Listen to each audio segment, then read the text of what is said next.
మరోవైపు ఇండియన్ నేవీకి సరికొత్త శక్తి వచ్చింది. అత్యాధునిక స్కార్పీస్ క్లాస్ సబ్మెరైన్ ఖండేరి లాంచ్ అయింది. ముంబైలో మజ్గావ్ డాక్లో ఈ సబ్మెరైన్ను ప్రారంభించారు కేంద్ర సహాయ మంత్రి సుభాష్ భామ్రే. అయితే ఈ జలాంతర్గామికి డిసెంబర్ నుంచి సామర్థ్యం పరీక్షలు జరగనున్నాయి. సముద్ర ఉపరితలంపై సముద్ర గర్భంలో దీని పనితీరును పరిశీలిస్తారు అధికారులు. అనంతరం ఐఎన్ఎస్ ఖండూరిగా నేవీలో చేరుతుంది.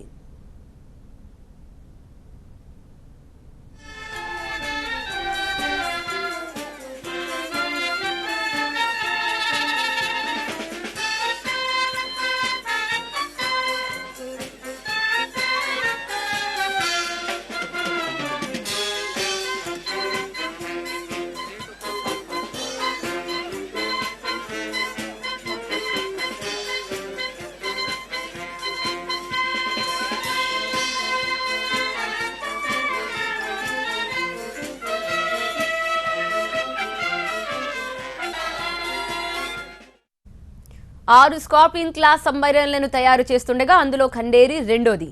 అయితే ఇది మల్టీ టాస్కింగ్ సబ్మెరైన్ గా చెప్తున్నారు అధికారులు. మిసైల్ లాంచింగ్ కి మాత్రమే కాదు, సమాచారాన్ని సేకరించేందుకు నిఘాపరంగా ఈ జలాంతర్గామి సేవలు అందిస్తుందని తెలిపారు. అయితే ఇది మేక్ ఇన్ ఇండియాలో భాగంగా తయారు చేశారు.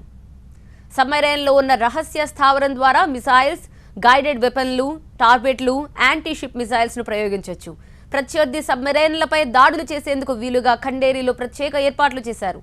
సముద్ర గర్భం నుంచి, సముద్ర ఉపరితలం నుంచి దీన్ని ప్రయోగించవచ్చు.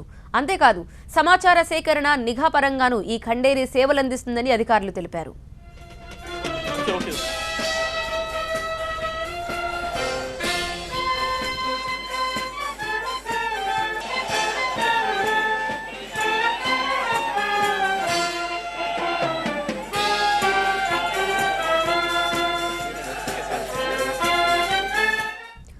ఆరు స్కార్పియన్ సబ్మెరైన్ల సిరీస్లో కల్వరి సబ్మెరైన్ వచ్చే ఏడాది నేవీలో చేరనుంది.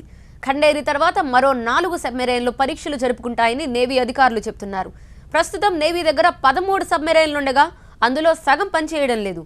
దీంతో నేవీ పటిష్టపరిచేందుకు రక్షణ శాఖ రాబోయే 30 ఏళ్లలో 24 సబ్మెరైన్లను తయారు చేసేలా ప్రణాళిక రూపొందించుకుంది.